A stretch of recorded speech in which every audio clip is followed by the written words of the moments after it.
Okay. Hello, everybody. Welcome back to the Good show. evening. Good evening. All right, everyone. I am Doug Handy.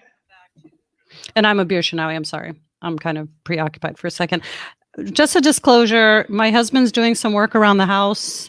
If you hear some funny noises, it's because it's him. And I apologize in advance. So, okay. Welcome to Real Talk, our space. That's right. It's part of the reality, right? People live in Hmm. Yep. homes and people are working on their homes and all that good stuff. So I think I will be remiss before we get into the heart of our show. Uh, we talked about before, Bear and I work for school system, actually 25th largest school system in the country. This evening, the school system hosted a conversation on race and racism in America and BCPS. This is Baltimore County Public Schools that I'm referring to. Hmm.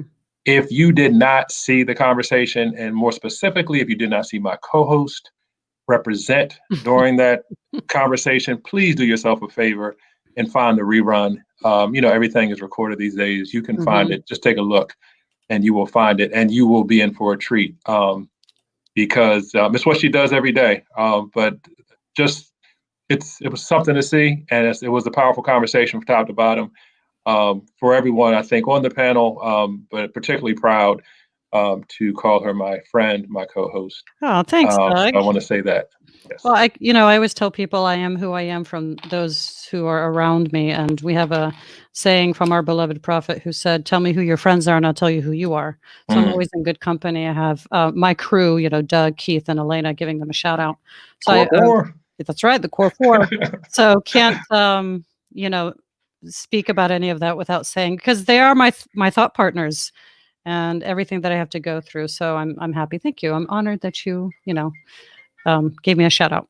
So, what are we Absolutely. doing Yes. today, What are we Doug? doing today? We're staying with this month's theme Yes. of immigration. Hmm. And this episode is actually, we titled it An Irishman and His Mission for Equal Access for Immigrants. Hmm. And I'm very excited about this evening. Got one of my favorite educators on, and Dominic Smith. Hmm. And we'll talk a little bit more about how Dominic and I met up and everything. So it's really good to see Dominic here with us this evening, and our Hmm. special guest, Jayshawn, who is a former student of Dominic. So really just excited to get into this evening. Abir, how about you? You got some insight or thoughts on this evening? So, even before I start, since this is an ode to immigrants and my immigrant roots, I thought, what the heck? Why not share some family photos? So, this Why picture, not? why not, right? So, the picture that I'm going to show for the longest time kind of was a trigger for me, and I'll show Mm, you everybody why. So, here's the picture. My mom is absolutely magnificently dressed. She's mm, gorgeous. Okay. mm, So my mom is the one, of course, the lady in the middle. mm, Now, remember, I'm one of six kids. I'm two of the six. The girls are first and then the boys. So my sister is wearing, the dress is called a thobe. And she's wearing the one that's exactly like my mother's. And she looks like my mom and it's so beautiful. And I'm on this damn polyester suit.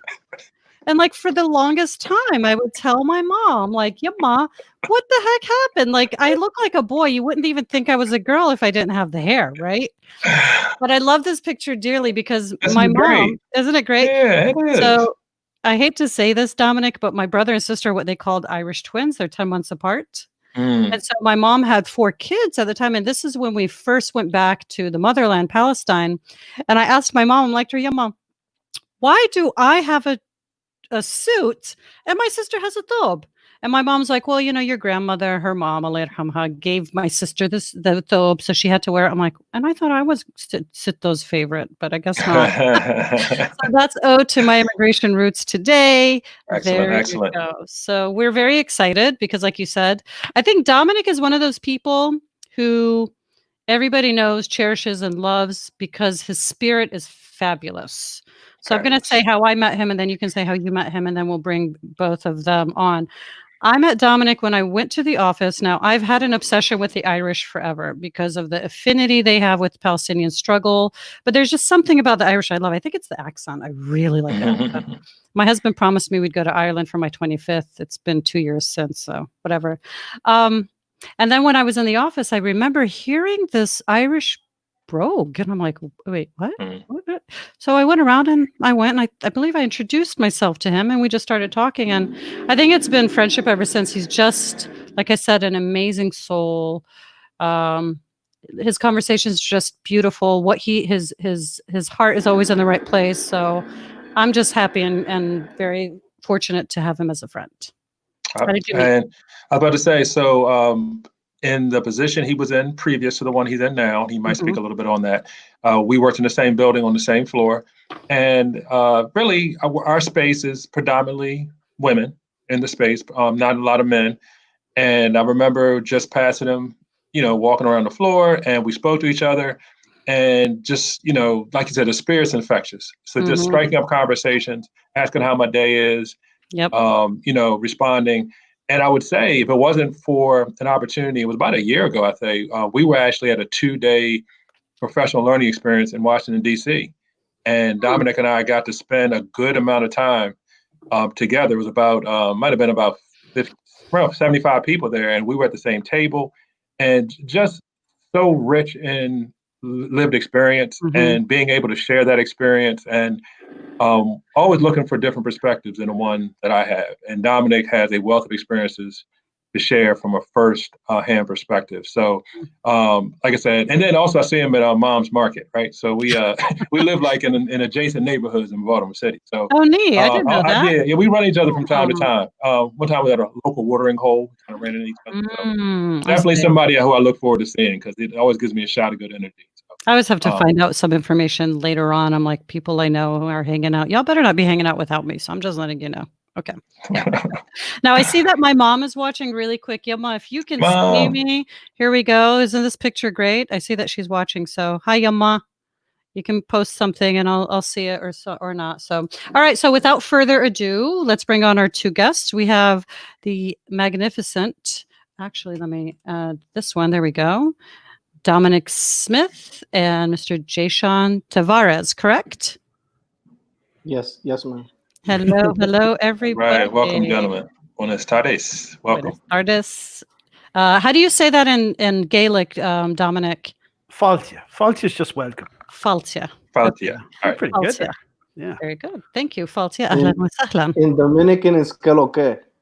Que lo que. Okay. So we're going to. Que lo que. Okay. Yeah. So, Jayshawn, we might get into this. Okay. So in Dominican, but that's not Spanish, right? Well, it's Spanish. It's just. It's a dialect or. It's like a more urban version of Spanish. Okay. It's cool. All right. Very cool. Good. All right. Thank you. All right. Gentlemen. So let's jump right into it. So Dominic, we know you represent Ireland. We know that. But just to make sure I'm clear, and then our viewers and our guests, but you came to the U.S. from England. Is that correct? Yeah. Okay. Yeah. So talk to us about that journey. Explain your journey. It gets messy. Okay. Well, I'm a bit like Jayshawn. He was a Dominican growing up in the USA, and I was an Irish guy growing up in England. And I majored in languages, and I just finished up my teaching cert to be a world language teacher in England. And I was in love with a wonderful woman who wanted us to move to America because she was American. So it's not that simple, though, because when you try to find a job in the USA, even if you're getting married to someone, you don't get the right to work right away. So that wasn't going to work. So, I'd kind of grown up as one of these USA skeptics. And I'm a citizen now, so you can't deport me, so I can say these things. I don't think they can deport me, but we talk about that later. I think they're working on that. I was going to say, you'd be surprised. Yeah, but really, I was raised a fairly socialistic person. My grandparents were some of the people who claimed the Irish Republic for the first time and wanted to really, break free from the capitalist British Empire. So I've got that history of my family. So America was not like a place I'd grown up thinking, oh, I'm going to go there when I get older. So it was really a question of personal circumstance that I was, the woman I was going to get married to said, well, why don't we go to America so we can be nearer my family? And I said, why not? So I was 22 years old, and I applied for a job in Chicago because they needed teachers so badly. I know it all leads to Chicago, right? Yes. So they needed teachers really badly because they didn't have enough, and they had this plan to bring teachers over from all over the world. So there was this global educators outreach program, and they were giving people visas, which assured I'd be able to work right away. It was actually my job in the end that took my son's mother back over here to America. And so I actually came over here in February of 2000. It's the first time I'd ever been. The best time to go to Chicago. Oh my goodness, right? It was so cold. It was so cold. And I bought the suit at a thrift store. I had no money. So I had this like tweed suit, and I'm standing on the corner of Michigan and the Chicago River. Oh my God. In a payphone, because this is pre-cell phones. I'm like, and they'd interviewed me. I'm like, sure, we'll do this. All right, let's come to America. So yeah, I arrived here on June 29th, 2000, which is almost exactly 20 years ago. They made me do student teaching at Cesar Chavez High School on the south side of Chicago. Cesar Chavez Middle School, actually.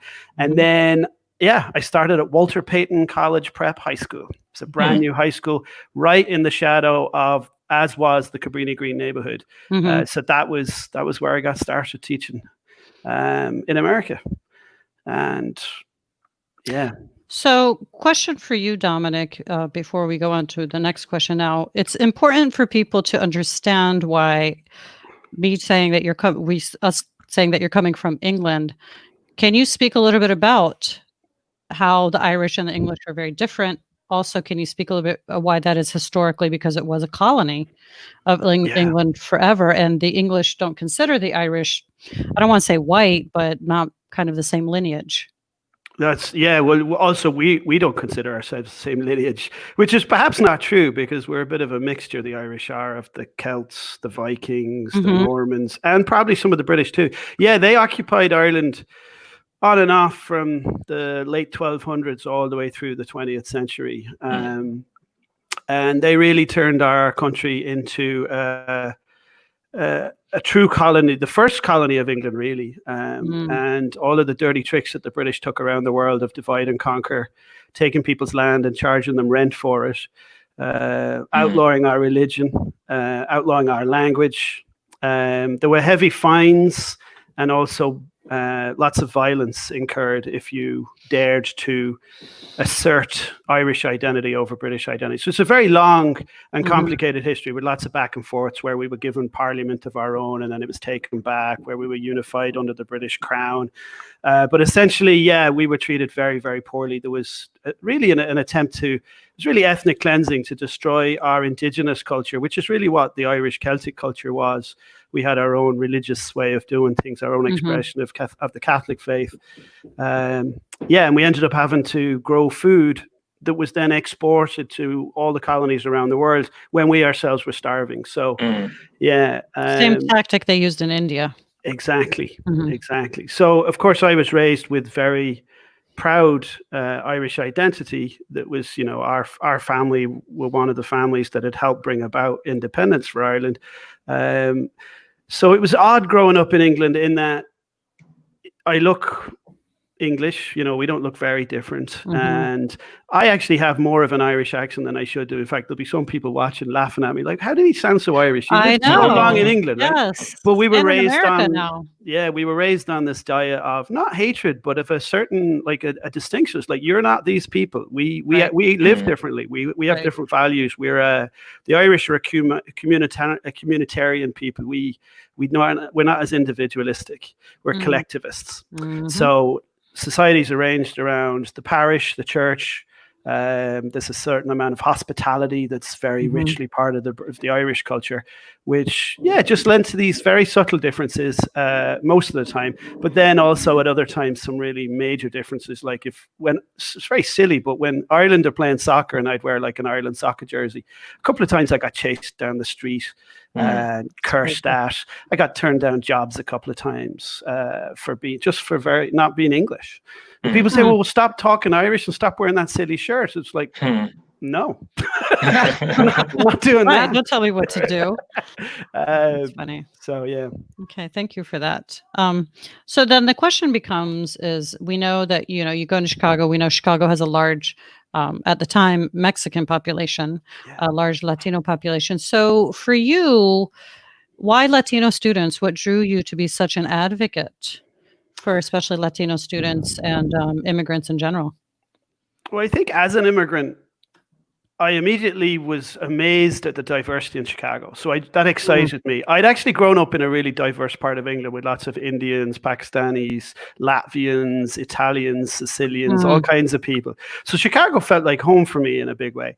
But because I was the Irish guy, I actually wasn't that good at soccer in high school. But because I was the European guy, they're like, oh, you're going to coach the soccer team at this brand new high school. So I became the soccer coach. A lot of my team were Mexican-American, or actually just straight up Mexican. Chicago has 1 million Mexicans and 1 million Polish besides. So in this time that was so formative for me, when I didn't know really anyone in the United States, I'd have these soccer games on Saturday mornings, and I would take my team. And some of the parents spoke English, some didn't. And I spoke Portuguese. I'd actually majored in French and Portuguese and Spanish pretty close. So I could speak to people almost in their language. And I made it my business to learn Spanish because it just felt like a good way to be part of the community and to reach out to the families that I serve. And it was so much fun.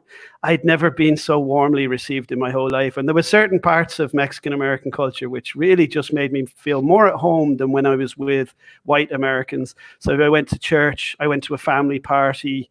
On a Sunday afternoon after church, people would be watching games. On Saturdays after our games, they would invite me, some of my students and players would invite me to go eat, soup with them and pozole and stuff like that. So I just felt very part of it. But I also identified with the way that Latinos were being treated. Like the USA has this just disastrous history of obliterating the governments, the democratically elected governments of Central American countries and way beyond, all the way down to Chile. And then when Latino immigrants come here and work really hard, they then have to put up with this, like, aren't you grateful to be here? Speak our language. I just saw the mistreatment and the way people were looked at. And that really sort of struck a chord with my heart with the way that the Irish had been treated by the British. You have to put up with this double whammy of having your country trashed by a colonial power. And then when you come and eventually end up migrating to that country because of the need and the difficulties they've created, you get to be treated poorly and told to kind of get with the program and be more like the people that have treated you badly. So it was odd that a guy this white with really messy Spanish felt so deeply connected, but it was like it was a thing from the very get-go. But also to all immigrants, that's the homesickness you feel when you move to America, where people assume you know a lot more than you do about America, and people assume that you've really wanted to come here and that you're really lucky to be here. Right. And actually, a lot of the time you want to say no. It was much nicer at home. The food tasted normal. I had good opportunities there too. All my people live there. Yeah, the way of life is right. So I think immigrants, I am one, but I almost feel like a double agent sometimes in that because my English is my native language and I also speak a few other languages, I can be that kind of fluid person who can interpret. So it's lots of different things really that make me feel at home, sometimes more with other immigrants than with other native-born Americans. So, Dominic, I guess you were in Chicago, and then you and Jayshawn actually met in Baltimore, though. Is that right? That's right. Okay, so let's get Jayshawn in here. Yeah. Because it'd be interesting. You kind of match up stories. Let's see if your stories match up. But Jayshawn, let's hear from you. Can you talk about how you met Dominic, or I guess he was Mr. Smith at that time, or whatever he was? Mr. Smith, please. He's still Mr. Smith. He's still Mr. Smith. No, I'm not. So, yeah, I mean, he just happened to be my Spanish teacher. Just the Spanish teacher. Yeah, he just happened to be the Spanish teacher, and for real, he probably don't toot your own horn here, but he's keeping you humble. My favorite teacher that I've ever had. Respect. I used to bug him a lot in class. No, Jayshawn, Was this No, high I'm school? sorry. I'm sorry. What grade level were you talking? This is high This is school. high school. High Yes, school. Okay. high school. Yes. Okay. What school? Can you tell us the school? Crystal Ray Jesuit. I'm sorry. Say that Yeah, again. Crystal Ray Jesuit. Oh yeah, Crystal Ray. Yeah. Crystal Okay. Ray, mhm. Yeah. Yep. Mhm. He actually designed our ring. Oh wow! Look at Wow. that. Yes, Wow. Dominic is an I artiste. have seen some of his artwork. Yes. Yes. Yeah. Yes. Man of many talents. And we went from smiles, laughter to tears sometimes.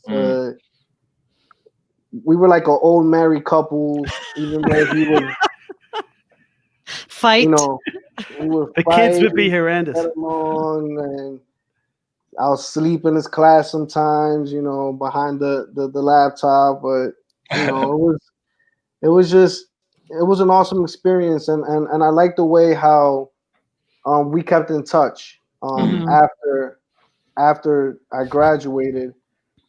Actually, the first people I met in Minnesota when I graduated and I went to school in Minnesota, are Mr. Smith's family, and they treated me great. I couldn't have asked for a better first impression of Minnesota. And yeah, and now sometimes on weekends we just go eat some crabs and laugh and have a good time, and yeah.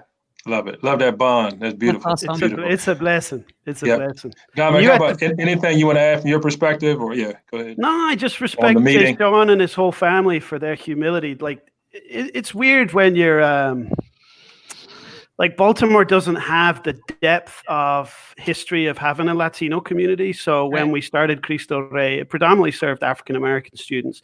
And we had this very small minority of Latino students. It's actually Jayshawn's cousin was one of my students first. And she made me the happiest man on earth when she replaced me as a Spanish teacher at Cristo Rey, because how stupid is it that you'd ever, your aunt, I'm sorry. Okay. It's okay. It's okay. It's good you made that clear. She used to call me Feyote, which means the ugly one. So let's get that out of the way. Yeah. If you're watching, Jason Lee, but it was kind of ridiculous that a white Irish guy would be the Spanish teacher. But in a city like Baltimore that doesn't have that candidate pool of talent pool that we have now, that we've created, you know, it sometimes you have to do that weird thing. And Jayshawn, you were always a good sport about that because you didn't laugh at me too hard. But we'd read cool stuff, right? We went deep. We read a lot of literature. We talked a lot about philosophical stuff, and we got deep with each other. And that experience of sharing who we were as immigrants was one of the most treasured experiences of my life, to be able to connect with you guys as a teacher, but also sometimes as just a fellow human on this journey. Sometimes out of our native habitat, you know. So nice. So I do want to. Oh, I'm sorry. You can go ahead. No, go ahead, Jayshawn. Well, let me. This is for you, so let me, if I may. So I just want to pull a question out the chat. So I know we have some Baltimoreans in the chat here. So Robin has a question, Jayshawn, about what community in Baltimore did you grow up in? What community that I grew up in? Or neighborhood? Neighborhood.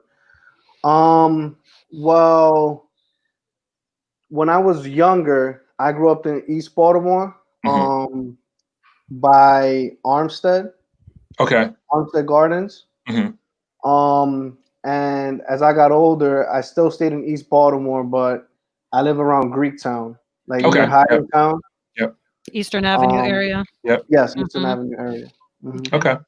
And go ahead, Jayshawn. I just wanted to get that question in, but you said you were about to say something, I believe. All I was about to say was that sometimes we as students forget that teachers are actually human beings too. You know, it's crazy how it's like they're in a different realm than us. You know, it's like you're the you're the you got to do this, and you know, it's like that in our minds. But then as we get older, and especially after I graduated, it was like, oh, like you're just, you're just like me. You got this problems, right? and we're going through similar situations, and you know, and it's just enlightening, if I may. Yeah, and I think for all of us, I guess, being educators here when you have that relationship or that bond you've created with a student, it's like that breakthrough, right? And we've all been students. So Jayshawn, I definitely feel what you're saying. I know my favorite teacher, like he passed away while I was an undergrad, and the fact that you all stayed in touch, and you're still here today, to me, that's a beautiful thing. So kudos for that. So I do have a question about nomenclature, if you will, and want to hear from Jayshawn and Dominic on this. So Latino, Latinx, Latinx, Hispanic, other is what is the preference? What is the preference as far as the lingo, if you will? Well, for me personally, it's as long as you're not saying anything in a rude way, like trying to put me down or any of the people around me down, then you can really say however, it could be Hispanic. You can even say Spanish. I know I'm not Spanish, but you can say Spanish, Latino. However, as long as you're not saying it in like a derogatory way, like you're Spanish, like. So that's how I take it. I don't know how about you, Mr. Smith? Well, it's crazy. Once again, you're asking the Irish guy, but I am a bit of a linguist. Like my background is sort of language, and I live in relationship with quite a lot of other Latinos. Some of them who live down in South America and in Central America. So it is complex because in the USA, when I'm doing equity work, I want to use the word Latinx because I want to extend the boundaries. I always want to be pushing the boundaries as far as they can go so they can include everybody. So if we have people who don't identify as either he or she, so that Latinx gives us the ability to really make everyone be able to claim their fullest identity. It gets tricky though, because Hispanic has historically been a word that many Americans use to describe themselves, but it really means Spanish speaking. So some people don't like to be called Hispanic because they're Latino, their roots are in Latin America, but they don't speak Spanish. So Hispanic is inaccurate, but it's not for me to tell people what they need to call themselves. If a Latino person wants to say I'm Hispanic, not Latino, I need to be humble enough to go, I'm sorry if I offended you. Like we're just trying to name a phenomenon here. My son I call Latino. He's Guatemalan born and he's definitely a Latin American. The Latinx thing is a bit of a rub for some of my friends who live in South America because it's a term that really came to prominence through the Chicanx. So it was some scholars in North America with their roots from Mexico who came up with the idea of Latinx. So then for the North American academic community to be telling South Americans how to use their own language has a bit of kind of cultural imperialism, colonialism to it. So sometimes when I'm saying Latinx, depending on who's around, I'm aware I could be triggering people for completely different reasons. I could be triggering North Americans for being too inclusive. I could be triggering South Americans for using a North American neologism that they don't like. Because in Spain and in some parts of South America, they use Latine. They replace it with the letter E, not X. Some people are using an asterisk at the end instead of an X. So I'm happy to let the Spanish-speaking continent. I mean, the USA has 40-odd million Spanish speakers. So we have more Spanish speakers than Spain. So the voice of Latinos is very important. This is a big enough community that people here should be able to use one word.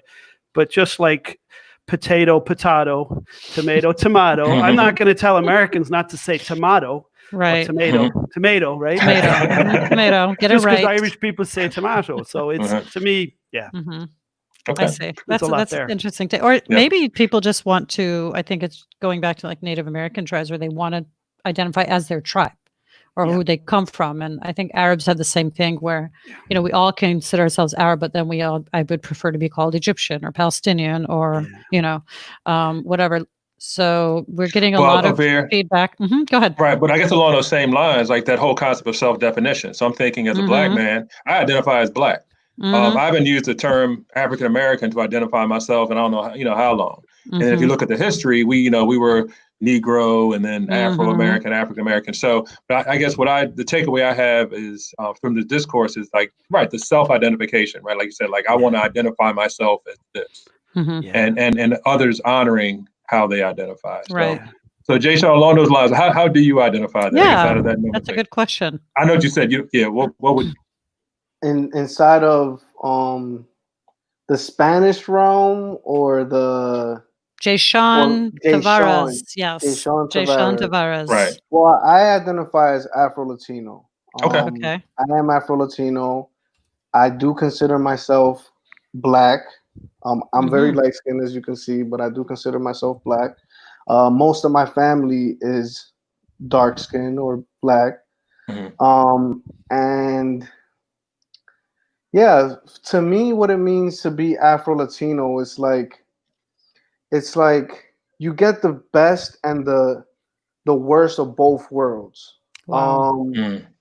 So when I say you get the best of both worlds, I mean I can go to an African American's house and feel comfortable. I can go to a Dominican's house, a Puerto Rican's house, a Mexican's house, and feel comfortable.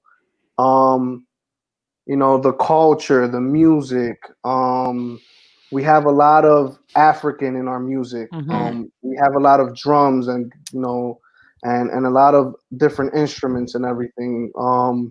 Jayshawn, I just want to bring up a visual. I'm sorry. So just for like visual purposes, if you see, here's the Dominican Republic, and it's split between the Dominican Republic and Haiti. Yes. So there's a lot of history that goes on. You see Jamaica, you have Cuba, you have Puerto Rico, and all the Caribbean islands. So I just wanted to put that in context as you continue to speak, so people have a very good, point. So sorry to cut you off, but continue. It's okay. And it's funny you bring that up, because Haiti and the Dominican Republic, I get very angry at a lot of Dominicans because they treat Haitians, not all Dominicans, I'm not saying it's all Dominicans, because it's not, but a lot of Dominicans treat Haitians very, very badly. And it's crazy because there's black Dominicans calling Haitian black, you know, like putting them down even lower. And I'm like, bro, have you looked at yourself in the mirror though? Like, you're black, you know? And that's when I say that's when I say that we have the worst of both worlds. It's also because as I was growing up, I went through a lot with trying to find who I was. I was born in New York. And you know, in Williamsburg, near Marcy Projects, and you know, it's the hood, you know, like it's. And then but doesn't Williamsburg have a large Hasidic Jewish population as well? Yes. Yeah. So there's a very interesting dynamic of cultures within that area. Yes. And especially now, there's a lot of gentrification going on. But like, for example, I remember one time, this actually happened at Cristo Rey. I'm listening to music, and I don't want to bring his name up, but if he's watching, he knows who he is. He told me, he was like, "You listen to rap?" Like, and I'm like, "Yeah, bro. Like, I listen to rap. What you mean? I listen to rap." He's like, "But you're not black. You can't listen to rap." I'm like, first of all, how do you know that I'm not black? Because I heard you speaking Spanish. So like that doesn't, that speaking Spanish and being black, it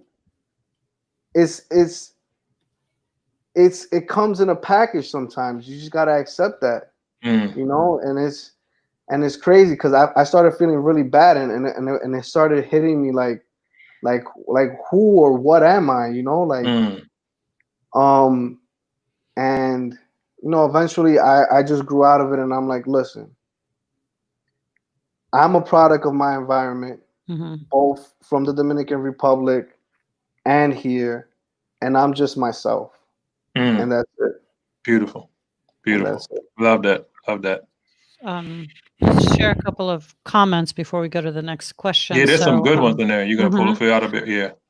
So Sahar did amend her question. She did ask, though, as well. And I don't know. I apologize if some of your questions and comments are not coming up. I'm trying to fix the glitch between my personal Facebook and this. But Sahar does ask, what has this political moment meant to you, Jayshawn, as a young Latino? But she also asks, also for you, Dominic, as a white presenting immigrant as well. So how has Sahar she did amend. You see, yes, she amended to Afro-Latino. Afro-Latino, so she went to that. Respect. Mm-hmm. So how do you two, what has this whole political movement meant for you two? You can go first, Mr. Smith. I talked a lot, so you can go ahead. No, nobody talks too much, Jayshawn. We love the conversation. Keep it going. So it's good to listen to you, man. It's really good to hear. I've missed hearing you. It's just taking me back. Yeah. All right. So, as an Irish white-looking American, and as a white person, I'm not going to ever pretend I'm not a white person. I get all the favors and privileges that come with my whiteness, right? And it's taken me a long time to stop saying, you don't see the pain inside me. It's like, well, that's not the question anymore. The question is, do I walk around and get all the privileges that whiteness brings me? Yes, I do. I am very angry at people in political life in this country who like to say, well, the Irish were slaves. We were treated worse than anybody. And look how far we've risen up in this country. To me, that is not the right reflex. When we see people being excluded because of where they come from, we should remember that in the 1850s and 60s, the Irish were being slaughtered in our own genocide called the famine. We were being starved to death while food was growing in our fields and being shipped abroad. Irish people should be identifying with anyone who's marginalized in any country in the world. So whether it's Syrian refugees, whether it's our Central American brothers and sisters, whether it's our Black brothers and sisters who are being oppressed by the police, all these things have happened to the Irish. And yet, because we're white and because I'm white, I get to walk into this country and get treated like royalty. And the skin color problem we have in this country, where we classify people's value and what they're going to earn basically along skin tone, and it's disgraceful. So I just call all of my Irish brothers and sisters and all of the other white immigrants who did suffer. I mean, it's not the oppression Olympics, it's not like, well, I suffered, therefore you didn't suffer. In fact, it's got to be the other way around. Our own suffering has to bring empathy.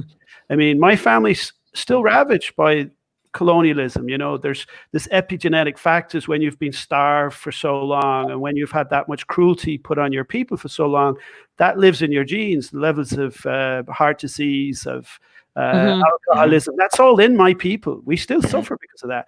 But because of that suffering, we should be able to see what other people are suffering, and it should bring us right into their corner to fight for them, because we're brothers and sisters as humans. And so this political moment, the inhumanity that's on display, I really want anyone who claims to be Irish to really lean deep into the spirit of our ancestors and say, no, Irish people should be right there next to the oppressed and nowhere else. And the people with Irish last names who have been doing some of these things, and then I'm not going to name names. I actually don't like to get too political. So I don't want people to be turned away from the work of equity because they don't agree with how I vote. But I will put that call out to everybody who's a white immigrant descendant. Why did your people move here? What happened to them when they got here? And that should take us straight to the latest, most recently arrived immigrant, and to our brothers and sisters who are Black, who still aren't getting treated right. I think of the punctuation to Dominic's comments. I love Keith's comment.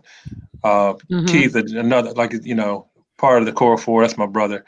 But I think that really does punctuate, very nice segue from what Dominic shared. Because we talk about doing this work around freedom and justice. It's about humanity, and Dominic and Jayshawn both touched on that during the conversation. So, y'all got me feeling right tonight. So good. So, Abir, you have something I just wanted to add really quick. Sahar, for some reason, your comments are not coming up anymore, and we really love them. So please, I don't know if it's switching feeds. I'm not sure. I just want people to know that if they're not showing up, it's because there's some funkiness going on. We do have comments. Love this conversation. Thank you for sharing. One person asked about how might we anticipate the impact of the political and social momentum from Black Lives Matter on our education system, and what changes might now be within reach that would positively affect immigrants. And I think that would lead us to the next question.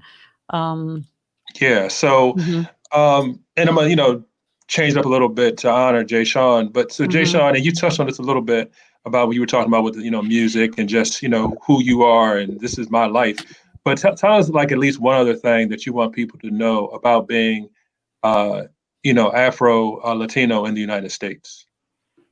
Well, it's just a cool thing, man. my man. I can feel the love. It's awesome, man. It's awesome, and it's I feel like, especially like in the position that I'm personally in, I can help bring us a little bit closer. You know what I mean? Like for example, I'll have some African American friends come over to my house, and I'll play some music, and then I'll show them the similarities that we actually have instead of the differences. Yep. And it's just awesome to be able to identify with different cultures and like you guys said, kind of that we're all human instead of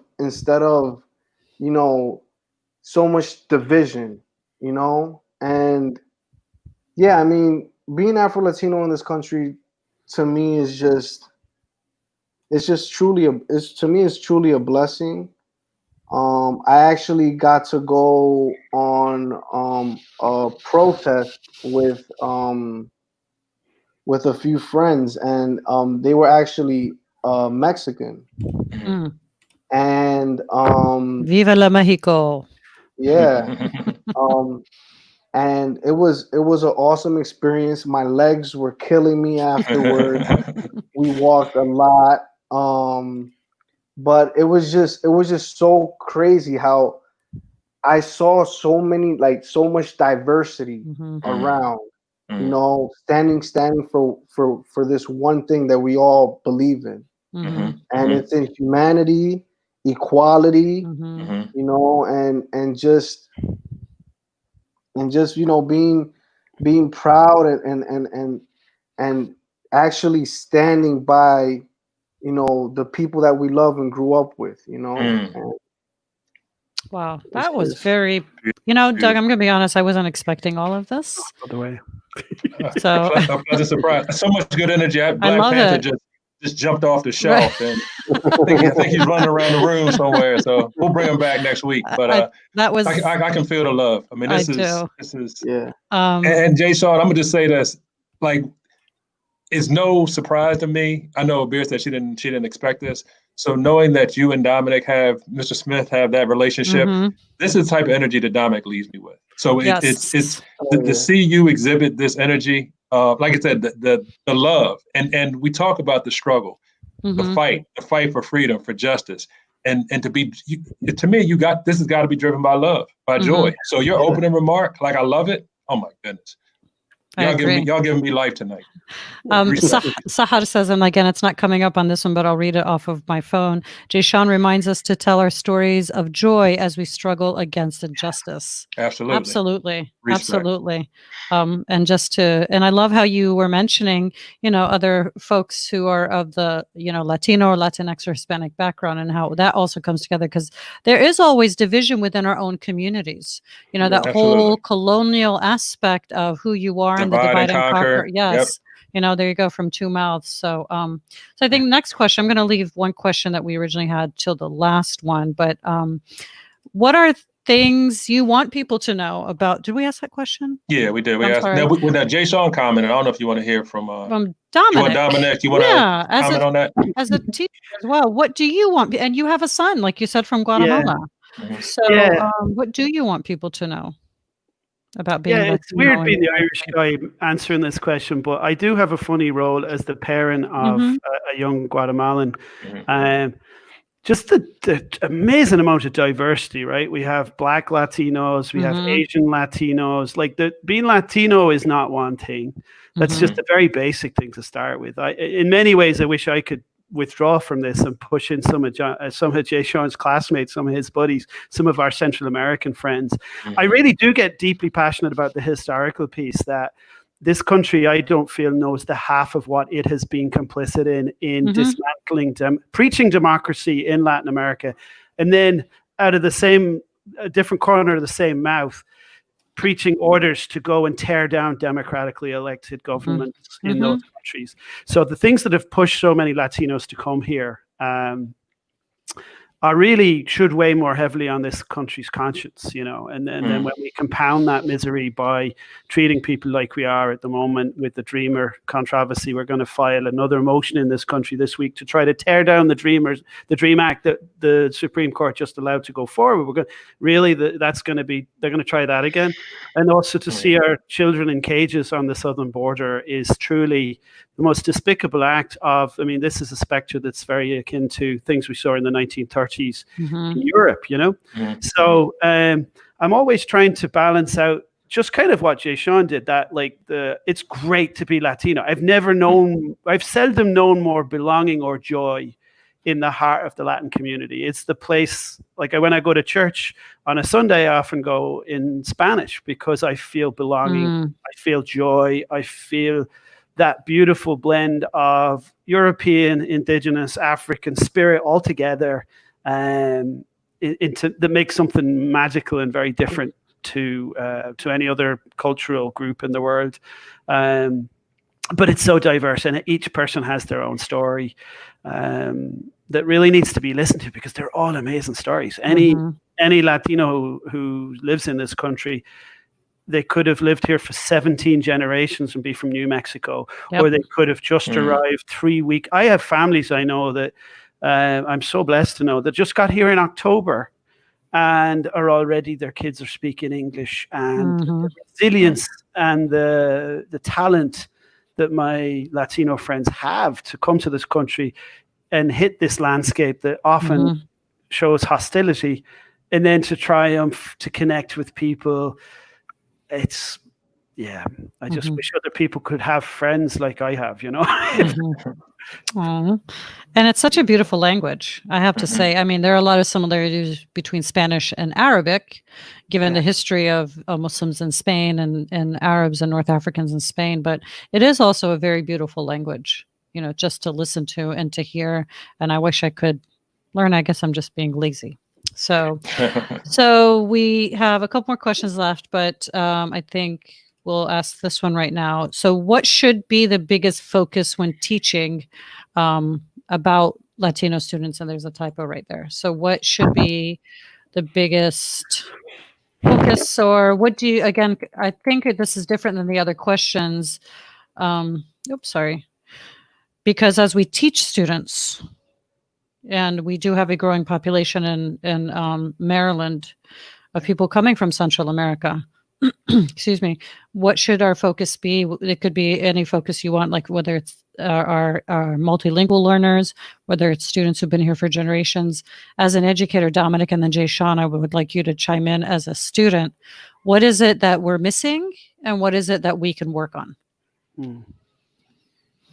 So in the Baltimore County, which is where we're all educators, in our context, there are actually more Latinos in Baltimore County now than there are in Baltimore City.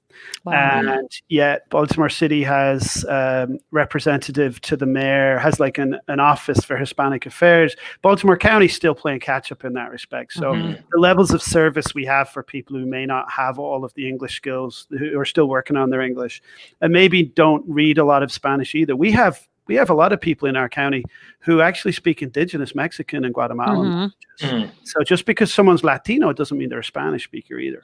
So we really need to get curious about where people are from. And just because someone's a Latino immigrant doesn't mean that they're poor either. Yep. We have Venezuelan professionals coming here in droves right now who've had, we're fleeing their country. We have people from all over the Latin world who have got all kinds of diverse life experiences. So we need to get really curious about who people are and see people's humanity first, and then get curious about what that family needs.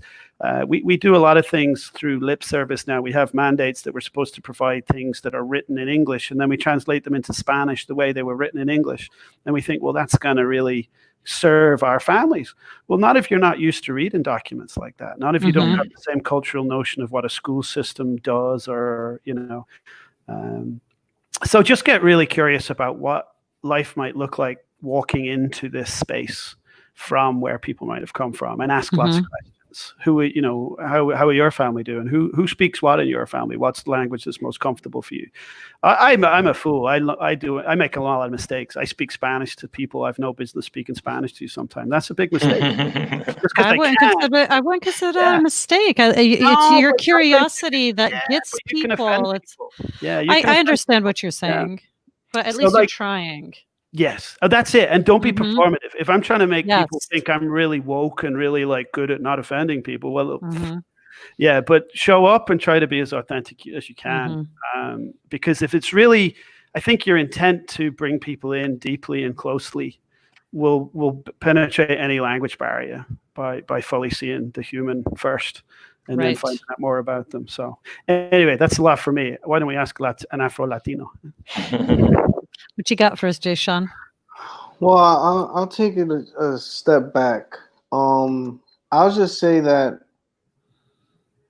we need to understand that being Latino is very diverse. It's not just you're Mexican or you're Dominican, or, oh, look, you're Puerto Rican, so he must understand what a Dominican says. It's not like that. It's actually much more complicated than that. It's when I first started let's say chilling with some of my Mexican friends, I couldn't really understand what they were saying. Oh wow. What I was saying. The dialects vary. And they're very different. You know, as you start, you know, understanding and trying to understand more, and I think that's the key, is trying to understand a student more, which again, giving props to Mr. Smith, he did a very good job at that. You know, it'll bring the best out of a student, you know. It's because if you just treat them like, or us like, oh, he's Latino, so he's in this section right here. You know, we're not really gonna get far with that. We can't. We have, oh, okay, you're Latino, okay, but where are you from? Okay, so, you know, like I told you in the beginning of the show, I was like, "Que lo que," which is how Dominicans say "what's up," you know, and learn just something new. Que pedo, boss? Que pedo, boss? That doesn't even make sense what Salvadorians greet you with, right? For me, as someone who's learned Spanish, yeah, but neither does que lo que. So que lo que, right? Que lo que just means what is what. Yeah. Oh, I see. Yeah. So yeah, that's all I've got. I mean, that's very good, because we always talk about not othering students and compartmentalizing and putting them in labels. So that was very, very good point, Jayshawn. Thank you. So staying with the topic of labels, but not labeling of people necessarily, but labeling of maybe continents, territories, countries. So you look at the continent of North America, right? And you have the USA, you got Canada, you got Mexico, you got the Caribbean states. Could each of you speak on, like, what label do you give to the United States? I'm going to call it the United States, but do you call it the United States? You call it America? Is one misleading more so than the other? But just some thoughts around that based on your lived experiences. Well, Dominicans call the United States Nueva York. Oh, what does that mean? New York. That's what I said. Okay. So the United States is just New York. It's just New York. That's funny. Okay. Not all Dominicans do that, but a lot of them. Do. That's funny. Actually, I know that the U.S. is the United States, but I too call the United States America sometimes, which is wrong, but it's not wrong because it's part of America or the Americas. But yeah, that's how I identify it. We got some New York love in the house. There we go. Yeah, my man Joe. Word. We know you New Yorkers. Y'all like to bond and get together. Don't worry. I got my Chicago people coming up soon. So Charm City in the house. Right. There you go. Poor Doug has always been by himself so far. I know, right? We got some Baltimoreans in the chat, though. That's right. I got torn allegiances, you know. There you go. I'm a big Orioles fan in the basement there, but I'm a bit of a Cubs fan, it has to be said. Well, you lived on the north side. I think by law you had to be. And no, you worked on the south side too, so it's all good, Doug. No, but this USA American thing is actually a huge... many of my other Latin American friends get really mad when North Americans, USA citizens, call it America and call themselves Americans with the idea like speak American. It's like, well, actually Spanish speakers are speaking a language that was spoken here before English was, which still isn't the authentic indigenous languages of the Americans. But anyway, so yeah, I in Spanish, we have like estadounidense, somebody who's from the United States. Okay. It's actually a United Statesian, and that's the name that they have for people from this country. So it's kind of awkward to say USA people. We don't even have a good word other than American for people from the USA. So it's clumsy. But I actually, some of my South American friends and also my Canadian friends are the ones who really help push me into not saying, well, Americans... Because Americans could be Chileans, they could be Guatemalans, they could be Canadians. Very good. I mean, I never thought of Canadians as Americans, but okay. But anyway, Homer Simpson called it America Junior, but whatever. We're another episode with my Canadian friends. Right. We're quoting Homer Simpson now. Okay, that's so we have some Chicago love, and also Sahad for some reason you're not coming up, girl, but it says woot woot Chi-Town. That's right. And there's some Baltimore love for you. There you go. Happy now. So yeah, I think it's interesting because in Arabic, it's Al-Wilayat al-Muttahida, which is United States. So they have it that way because, you know, they are honoring also the fact that there's the Americas, but they call it Al-Wilayat al-Muttahida, which is the United States as well. So, yeah. All right, I got my man Mike Grubbs, and I don't want to get him started. Grubbs, what's going on? All right, give him some Pittsburgh love. Oh yeah, got to battle New Yorkers and baseball, and then I don't know if you start talking football, you might not want to. Michael Groves is probably going to duck out. We're at the end of the show. We don't have time for that. So as we wrap up, and I'm excited. All right, so Jayshawn actually kind of did a little foreshadowing. This is our challenge. And when we were down in DC those 2 days, Dominic and I, we had a lot of music talks. Okay, so we call this the 4x4 challenge. We love hip hop around here, so we look at the 4 pillars of hip hop. All right, so graffiti art, DJing, b-boying or b-girling or breaking, and emceeing. So here's the challenge. Between the two of you all, can you name one artist from each of those 4 pillars of hip hop? So you all, if you want to split it up, however you want to do it. All right. We can't let you get out of here. Okay. I got MC. And I am DJ Smith. So okay. That's actually my initials. That is true. Dominic Joseph Smith. That's right. Very crafty. Very crafty. Oh. Who's your graffiti artist, Dominic? Does it count if he's from the UK? Banksy. Yes, sure. Banksy. Yeah. He was mentioned. Banksy's the man. Yeah. He is. Yeah, he got some love on a previous show, no doubt. Yeah, he did. Okay, good. There's also another former student of mine, Devin Kenny, if you're out there somewhere. I think you're moving out of Texas right now. That guy was a heck of an artist. And still very love cool. It. Okay. Jayshawn. I got to go with Jay-Z for MC, man. He said Marcy. We're in Marcy. Okay. He's representing Brooklyn. And All DJ right, and- Khaled, got it. I do like King Los. King Los is good. Okay. Okay. All right. Dominic, did you throw DJ Khaled out there just because he's Palestinian and you thought that we had that affinity? Is that what it was? Okay, it was good. pretty cheesy out here, but there you go. Like, yeah. Right. I thought you did have that affinity. I also had another Cristo Rey student who used to give me DJ Khaled style wisdom tips at the end of every class. Oh so, no! so it's deep in my heart there. I got it. I get it. If you're listening, Mason Douglas, thanks for bringing DJ Khaled to my life. Yeah. Oh my God, that's awesome! Beautiful. You two did wonderful. Sahara's final comments. They do need we got a breaker. Sorry, a breaker. Yeah, B-boy, B-girl, breaker. Oh.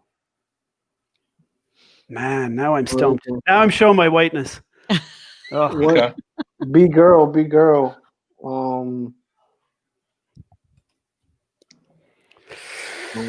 Ooh. This is why we leave this to the end now, so people are just relaxed and. I gotta work on that. Hmm?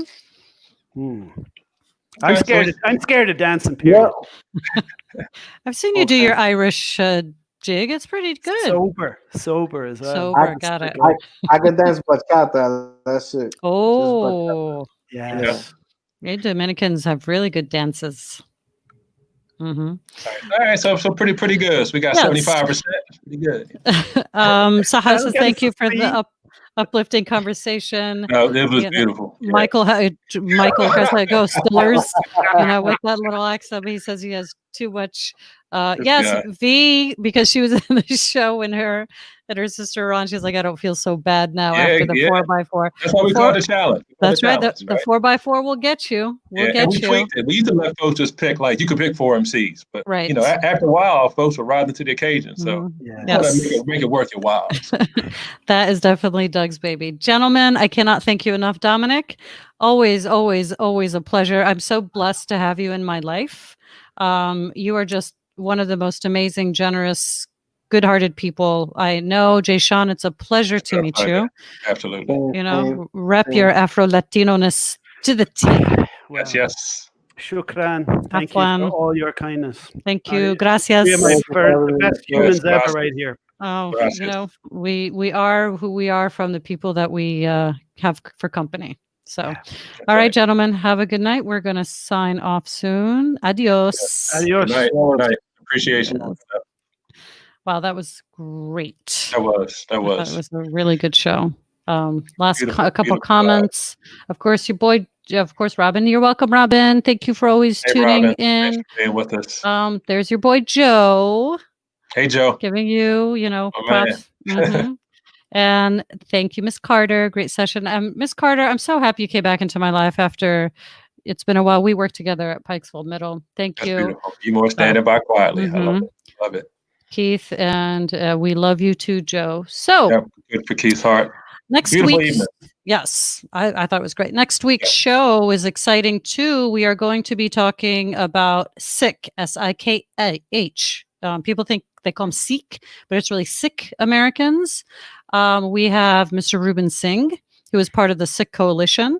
And we also have a former Baltimore County student, Japani Suri, who's also a friend of mine, who will talk about what it's like to be a Sikh American. But they also have a deep history in this country that people do not know about. So I'm really, really excited for that show next week.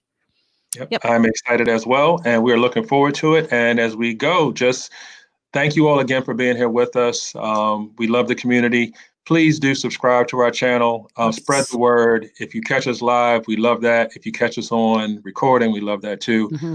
And just thank you and much appreciation, right? Yep. And that gratitude translates to happiness. So That's happy. Right. That is, we are happy. All right, Doug, we are signing out. Good night, everybody. Good night, everyone. Bye.